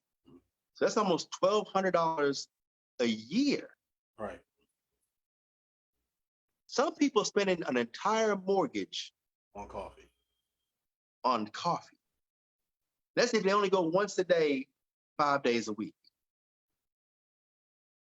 And then you can't figure out why they broke. Well, you're spending $1,800 a year in coffee. But you can go buy your Keurig machine at Walmart or on Amazon for $89, get you a cup, put you a bunch of K-cups, right. Sit in your house, push the button, and your coffee right there. Right. For $30 a month. Now you got your coffee and you save time. Additional money and time, yeah. Yeah, because think about it. If you got to walk up, you got to go to Starbucks. Let's say it take you 15 minutes to go to Starbucks. Then you got to wait on your drink and then 15 minutes back. Now that's 45 minutes. Every 4 times you do that is 3 hours. Mm. Let's say your time is worth $30 an hour. That's $120 you can't get back. For some coffee. And you spent your money. You spent time capital, and you spent financial capital. Mm. For a cup of coffee, you can just make while you getting dressed and drink on your way out the door for pennies on the dollar. But that's a mindset, like you said. That's a mindset. That's trying to be something we're not, trying to do something that we're not, trying to look like something we're not for the sake of appeal. But sometimes it's not that sinister. It's not that they always trying to do this. It's just we haven't been taught to think. Right. It's about how money works. We don't think about where our money goes. We don't think about it because it's a nickel here, it's a quarter here, it's a dollar here. We don't think about it. As an entrepreneur, you have to think about where all your money goes. Yeah. You don't get rich spending your money. You get rich saving your money. You don't become financially free spending your money. You become financially free saving your money. You talk about me being able to make it through the pandemic. Well, I learned in 2007, 2008 that at no matter how well you run your business, if a market crash, you stuck. Sometimes things that can happen that have nothing to do with you that impact you directly. So instead of having, now I don't have a 1,500 square, I used to have a 1,500, well, actually it's almost 1,700 square foot shop on Morning. I had a pool table, I had a desk in the back, I had all this stuff in there, but none of it generated revenue. My space now is just under 300 square feet. People love it. I don't need 1,500 square feet. I only deal with one person at a time. Right. So I keep my expenses low. So when bad times happen, it's easier to survive them. You see what I'm saying? But it's about understanding how money works, understanding where you're spending money, where you can save it. Now, I'm not saying just struggle through your whole life. Find those moments to celebrate. Like Right. to me, like Steve Harvey said one time, you got to give yourself your baller moments. Right. Like, do you know how I celebrate my big wins? Talk about it. I celebrate my big wins with a 3-piece from Church's or Popeyes. I like spicy chicken, and I eat ice cream out of a wine glass. That's it. That's your baller moment. That's my bomb. I walk out of my balcony, and I'm like, yeah, I'm eating ice cream out of a wine glass like I'm fancy. I love it. And that's Walmart ice cream. I stop at Walmart right now. Because here's something I can't stand. Now, and some of the people watching, this may be them. If it is this you, I can't stand you. Step on some toes. It's all right. If it is, I can't stand you. You make the world worse. Because I can't stand people that when they ain't got any money, Walmart, McDonald's, Red Lobster, all these places, they just fine. Or when they paying it, it's fine. But then they make a little bit of money, all of a sudden, Red Lobster tear their stomach up. Now all of a sudden they at Whole Foods. Or they got to go to Target. Because somehow saying Target wrong make your country ass fancy. But, now you too good. That wasn't too good when your mama was working 2 jobs to take you to Walmart to go shopping. Right. But now you made a little bit. Now you too good for that. Right. Walmart, my favorite store to shop at now. I rocks with Walmart. I rock Walmart too. Sometimes I'll be at Walmart before a pandemic, we had masks on. People are like, Will, you really shop at Walmart for real, don't you? I'm like, yes. Yes. Well, I can walk out of Walmart with 7 bags for $80. Right. Or I can go to Whole Foods and have a bag for $113. Right. You see what I'm saying? Just because to say you shop at Whole Foods. Yeah, so people can see you having a Whole Foods bag and the can say organic, or whatever it is. Right. But that's the thing to it. People need to start making sure the people they deal with deserve their time. Mm. See, the problem is we want the time of people we think are important. So we want to get ourselves to a point we think we're important enough for them to spend time with us. No, God is no respecter of person. Yes, talk about it. You know what I'm saying? God don't care if we worth $5 million, $5 billion, $5, 5 cents. God cares about how we treat his people and how he follow his word, how we treat each other. Yeah. God don't care about us being rich. Nowhere in the Bible does talk about God trying to tell you how to get rich. Matter of fact, it says it's easier for a camel to pass through the eye of a needle than a rich man to enter the kingdom of heaven. That's in the word. But we spend all our time trying to get people, trying to make it look like we got money so we seem worthy to other people. No, you are just as important to the people who matter than as they are. Make sure the people that spend time with you. My girl, we can go to McDonald's just as quick as we can Ruth's Chris. Just as quick. You know what? In complete transparency, you said something that I had to learn just even doing this show. Like when it came to talking to certain people about being on, I'd be a little intimidated. Well, they doing this, that, and the third, and I'm really nobody, what have you. And I had to be reminded of exactly what you just said, which is I matter. I matter. What I'm trying to do matter. What God is trying to do with this matters. And so nobody is above me, maybe from a stature standpoint, but I'm a man just like you are, whatever, what have you. And we put our pants on the exact, well, maybe not the exact way, but you got to put on your pants on one foot after the other, just like me. And I had to realize that, like, I'm important too. It doesn't matter what my stature is. What I'm trying to do is important. And what you said was so good to me, just even about your start at NASCAR, which is you were too ignorant to know not to go and knock on everybody's door looking for work. I love that, man. And I'm glad you said it. And I'm glad you just said what you just said, just even about God not being. Yeah, man. Some people are so smart they stupid. They are. They are. It's just there's those scene on King of the Hill when Hank Hill talks to somebody, goes, "You're the dumbest smart kid I know." You know, because people just, I'm not what I am on paper. Right. I'm this person. Right. To some people, they will look at me on paper, look at you on paper, and say, "Okay, William is winning in life." Right. In their mind. But they don't know what my problems are. Right. They don't know what my struggles are. You just introduced me to a group of people through this show I may probably never meet, and 10 of them may buy suits from me. Or they may never buy suits from me. Or something I said may bless them, and you were the conduit to their blessing.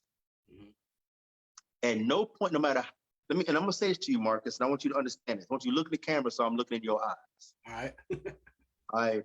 I mean this from the depths of my soul. Yeah. I will never succeed enough in life to be more important than you. You will never succeed enough in life to be more important than me. But together, we can succeed enough together to be important enough to make the people we're supposed to touch know that they matter. The problem is, I shouldn't aim to be above you. Right. But one, let's think of the mindset. If I gotta think I gotta work to be above you, I'm already telling myself I'm below you. Below you. Talk about it. Based on what? Really, based on what? What makes me better than you? I may know a few more famous people than you over here, but you know some more famous people. You and I met. Let's look at this. Let's be real. We met at the Queen City Award, something like this, right? No, at the Comedy Zone we met. No, we met before that though. Remember, because they had the thing they had at the NASCAR Hall of Fame. Yeah. That's when we first met. Now, for all the accolades and all the stuff that's on that you see when you look at my bio, if you Google me and all this stuff, you know what? Of all those people in that room, now on paper, I'm probably the most accomplished person in that room. But I was the only person in that room that didn't get interviewed until the end because everybody treated me like I was nobody, which I was cool with. Right. I was just there to support the event. Right. But people just looked past me which way they could. Right. So they ran up to No Limit Larry, they ran up to these people over here, and then the dude that did the on that Take song. They remember him, though, the one guy who kept telling everybody he verified on Instagram, got 1 million followers. All these different people, and everybody looked past me like I was nobody. Right. You got interviewed on the red carpet from the giddy up. Right. You see what I'm saying? Right. We don't get to decide how important we really are. Yeah. Other people get to decide that. But if you waste your time getting into this mindset of, I need to make myself more important, you got to ask yourself why. Yeah. I want Money Mindset Monday to be huge. I received that. I want it to be huge. I want this to be huge. I want this to go viral. I want it to end up on, if you're on YouTube, I want you to have 10 million subscribers. Because why not? Yeah. Why would I not want that for you? I love it. If I get people, they'll send me, they'll message me on a DM on Instagram or Facebook and go, I know you probably say no because you're doing this stuff big time, this, but I just got a little podcast. I'd love you to come be a guest. I'm like, sure, let's come on, let's do it. Yeah. They're like, for real? I'm like, why wouldn't I? Right. You know, but there's people out there that think they too good to do some of this stuff. Now, now understand, it's some stuff you had Eddie has said, or DL, some of these guys do. They get hit with so much stuff. There's certain things they just can't do. All right, it's a time thing, right? I mean, yeah, just can't be. Or it may be something they don't be involved in, or it's bad for their business, whatever the case may be. But my thing is, I want to help everybody. The same way I want to help financially with nonprofits and stuff. I want to also help. I want to help. Bro, who knows? You and I may do a podcast with somebody next year that may just be getting started. 5 years from now, they big as Joe Rogan. True. And they bring us on, and they help us grow both our brands. Right. Because they show love, because when they felt they were nobody, we still took time for them. That's good. I tell you, I was on Facebook one night, and I had, this is years ago, but I had like a Skype call going, and like 3 Skype chats, and like 14 Facebook messages, all going on at the same time at like 2 o'clock in the morning. Mm-hmm. And this one would let me realize how important our personal brands are and how other people see us. And this lady pops on, she goes, no, hey, what are you doing? I'm like, oh, not too much, just doing a little research, blah, blah, blah, blah, blah.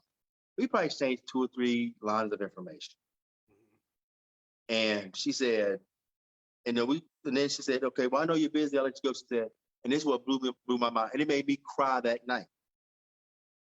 Right there, it stopped me dead in my tracks, made me cry that night. She said, I appreciate you taking time to talk to me, because people like you don't normally talk to people like me. Mm-hmm. I'm like, what you mean? I'm just like you. She said, no, you're nothing like me.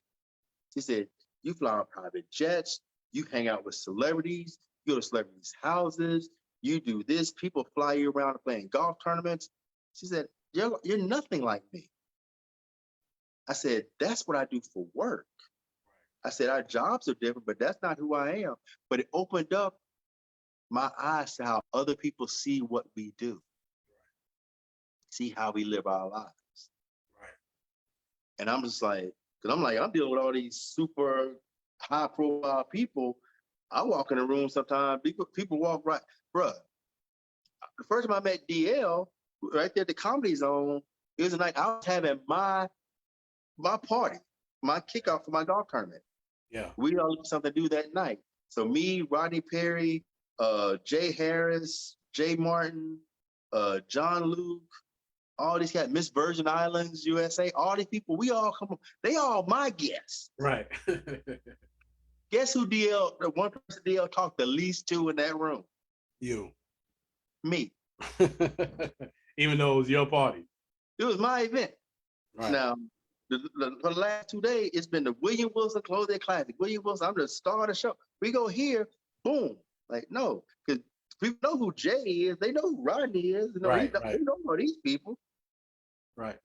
You see what I'm saying? Mm-hmm. So I'm usually in rooms where I was just at, excuse me, George Lopez's golf tournament last week. Bruh, I'm playing golf with Victor Ortiz, the boxer. Right. You know what I'm saying? I'm tripping out with my boy, Yancey Arias. Me and Sayed talking. I'm doing these red carpet interviews, all this other stuff with, I see Oscar De La Hoya there. Right. All these different cats. Me and Dondre Whitfield on the driving range, bruh.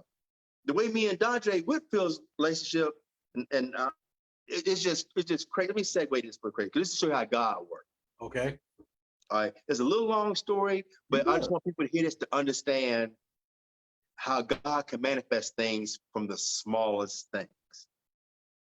All right. I love playing golf. You know this. Right. All right. I hate Titleist equipment. I hate Titleist golf balls. The first time I put a Titleist ball on the ground and saw it, I hate it. Ain't stand it. Well, 2015, then, so at least 6-7 years ago, I'm playing at Georgia's tournament, and they got this ball Encore. I'm like, this is a cool logo. I ain't never heard of this company before, but the logo looked cool. Okay. I play with it, I hit it, I'm like, man, I like this ball. The group they put me with, we ended up winning the tournament. I'm like, this encore ball kind of cool. So I reached out to them on IG. I DM'd them, said, hey man, I played your ball. I love your ball, blah, blah. They sent me some more. Okay. Over the years, we developed a relationship. Then I found out my boy Mike Phillips, the jazz saxophonist, Mike rock encore too. Okay. Well, earlier this year, Mike is in town. We playing golf at Irish Creek. We started talking. He said, yeah, man. Said, I love these uncle. Those cats are cool, man. They family, man. Said, Brett's so cool. I'm like, I don't know Brett. I said, I've only met the marketing guy. You know, a matter of fact, I never even met him in person. I just met him through Instagram. And they send me golf balls and this kind of stuff. Now, this is like on maybe like a Thursday or something. Well, that next day, I'm flying up to Buffalo to take the suits to Mario Addison from the Tri-Home.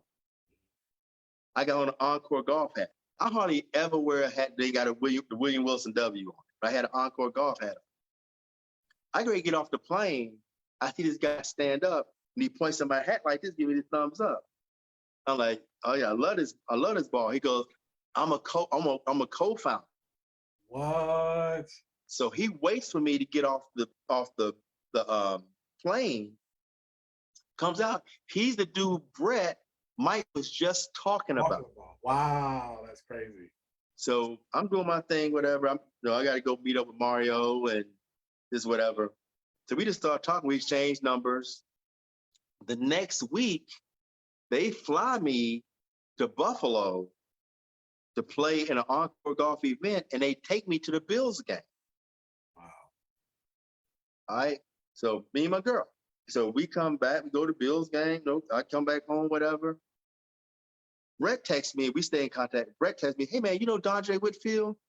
I said, I know who he is. I've talked to him a couple of times at George Lopez tournament, but we don't have a relationship. Right.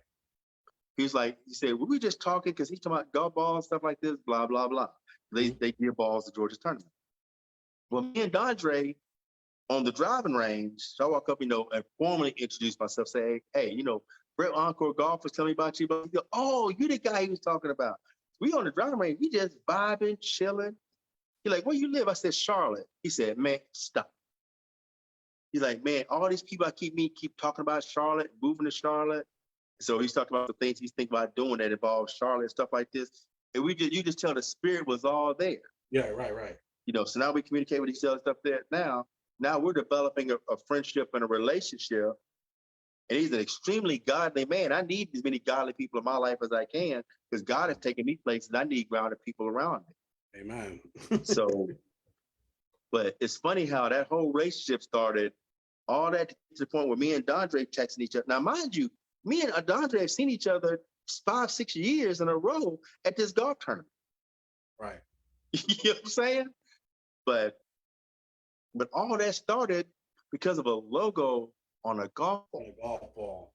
That's crazy. Came all the way back full circle that at the same tournament where I was introduced to the golf ball, I was introduced, me and Dondre introduced each other, spoke to each other, had a real conversation through a little bitty golf ball company out of Buffalo, New York.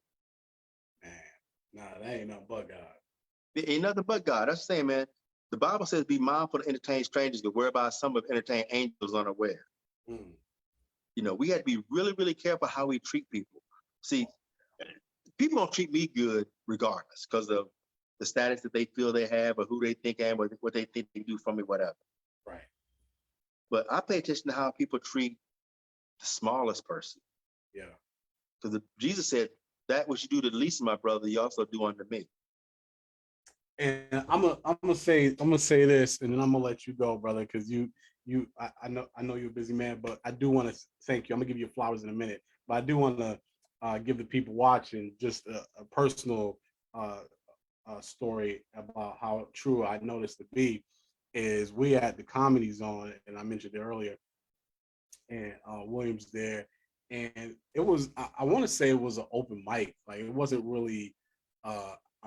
Well, no, Coco was performing. I think she was headlining the show, and you were there. And what was dope for everybody that's watching about William. And he loved comedy. Obviously, he deals with a bunch of comedians that you've already mentioned. But he was back, not backstage, but as we exited, I don't know if it was everybody, but I know every comedian, including myself, that he liked. He was back there, like taking pictures with him, hugging him, saying you did great, you funny, you hilarious, posting them on Instagram and all that stuff.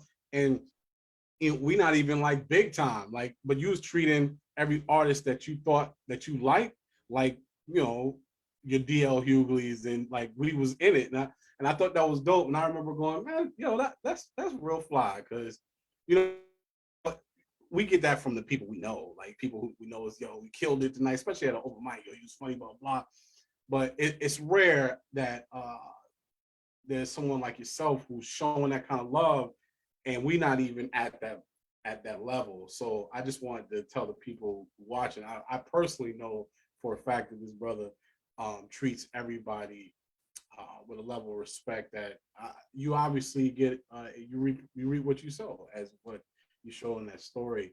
So I appreciate that about you, and I know that to be a fact. But what I did want to do, man, is I just wanted to go ahead and say, first and foremost, again, I thank you so much for being on the show tonight. You about to be a two-parter, brother, because I didn't even realize how long we've been going, and I love it. I love it. So listen, one thing I know is when the spirit is moving, I'm not interrupting. I'm gonna let, hey, he got something to say. Let God use him. I know somebody gonna be touched and blessed by this, but I do want to say again, I do appreciate you. I know you're busy, brother, for taking the time out and doing this show with me. And Yeah, man, but I owe that time to you because, you know, like I said, I got COVID last week, and like I had to reschedule at the last minute. You know, so if nothing, I like to talk anyway because I like people. I like being around right, good people, and I forget what time it is. right, But on top of it, man, I owed you the respect because you didn't give me a hard time about it. You just like, you know, not only this kind of person, let y'all know kind of person Marcus is. Not only was like, yeah, it's cool, you know, you feel better with this, we'll try to reschedule next week. He called up, he hit me up a couple of times, checked up on me, see how I was doing, making sure I was all right. So it wasn't like, hey man, you gonna still be good for the show next week? It was like it was legit like just, hey man, I'll make sure you good. You know, if you need to reschedule again next week, we'll reschedule that. I'm like, no, I'll be good, it's no problem. But I appreciate that. I appreciate people that genuinely care about people. You know what I'm saying? Everybody, you saying like you ain't DL and all them. You may not be there. You may not be there yet. But the problem, DL Hughley wasn't DL Hughley till he got his break that made him DL Hughley. right. Right now, you're Marcus Mason. You ready? We wait on your chance. At some point, people gonna be like, "Yo, that's Marcus Mason." You're gonna be putting other people on. Mhm. You just gotta wait for your break, your chance. It may be next week. It may be next week. Because the thing is, a joke don't care who mouth it come out of. If it's funny, people gonna laugh. Very true. You know what I'm saying? I'd have met somebody. One of the funniest comedians I ever met is this to Lil Daryl Yeah. out of Atlanta. Bruh, Lil Daryl had me in the green room I ain't even had no stitches. I was about to pop something. You know, it was him. His was so bad, I can't remember who the headliner was.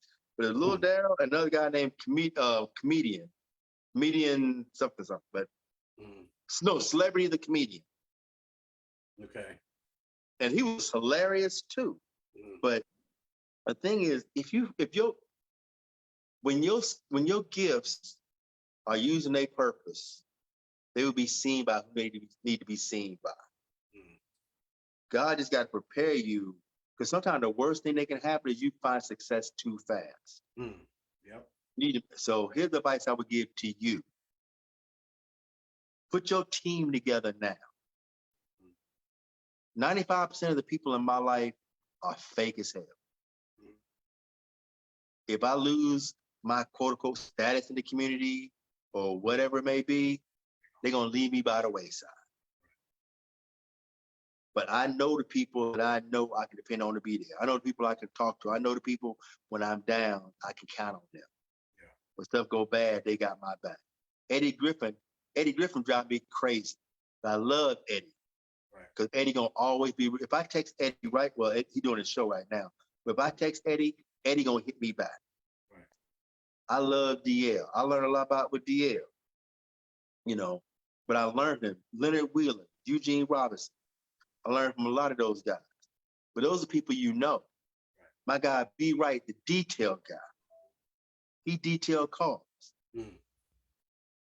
Built his brand ridiculous. It's just ridiculous how well he built his brand. Yeah. Now, when I give him props on, he always like, man, I'm just watching you. No, I'm learning and watching him too. Right. You know, there's an old white guy named Nick Trevisano. I love Nick and his wife, Susan. Amazing people. Got more money they'll ever know what to do with. And they're good people because they stand up for what they think is right. They take on and post their positions on stuff they can just be quiet on and never take heat on. Right. You see what I'm saying? Mm-hmm. I learn and grow. My circle is eclectic. And while I've had COVID, I've been in the house for almost 2 weeks.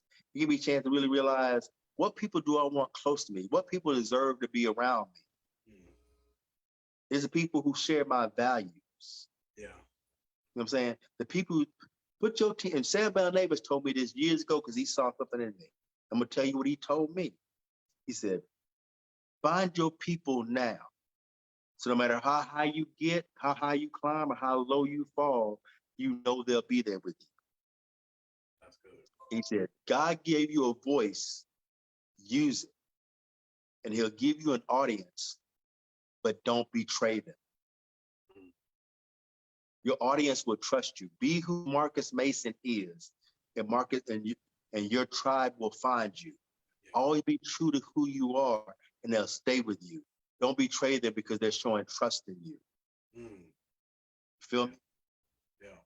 Now you want me to come back for a 2-parter, 3-parter? I'm about to say we're gonna have to wrap this up and come back again, brother, because you dropping jewels. But I do want to respect your time, but I do want to say thank you again. And I really truly appreciate not only spending time with me and with us on who watching the show, but then even taking a moment to pour some seed into me personally. And I just say I received that. I appreciate you.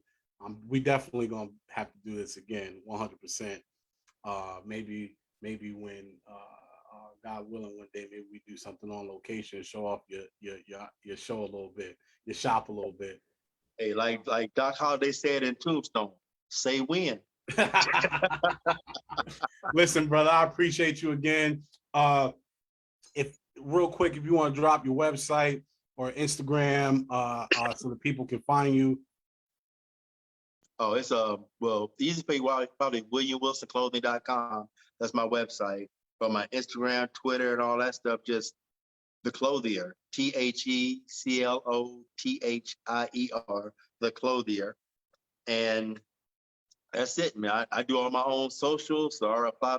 If you send me a question, I reply back on my own. Yes, he does. So it's not, somebody running my social media. I do it. If you message The Clothier, I'm the one to reply back to. Awesome. Well, listen, I appreciate you, brother. I'm gonna let you go, but good looking out, man. Salute to you, much success to you, and all that you do. And God bless you, man. I appreciate you. Hey, God bless you too, man. Hit me up anytime. Yes, sir. All right, later. Yes, sir. So listen, there it is, y'all. William Wilson. You can find him on WilliamWilsonClothing.com. Man, I hope you all got something from tonight, because I definitely did. I'm gonna go back and watch this right now, because that was just truly a blessing to me. As always, if there's something that we hit on that you're interested in, maybe getting a little more information on, hit me up. If you are interested in learning about investing and trading, hit me up. If comedy, whatever the case may be, man, if you've heard something on this show and you want to get more information on, DM me, let me know, and I'll try to point you in the right direction. because it is a mindset, and that's what we try to do. We try to change your mind about money because it is a mindset. But God bless y'all. Love you. Hey, listen, coming to YouTube real soon. Make sure you follow me.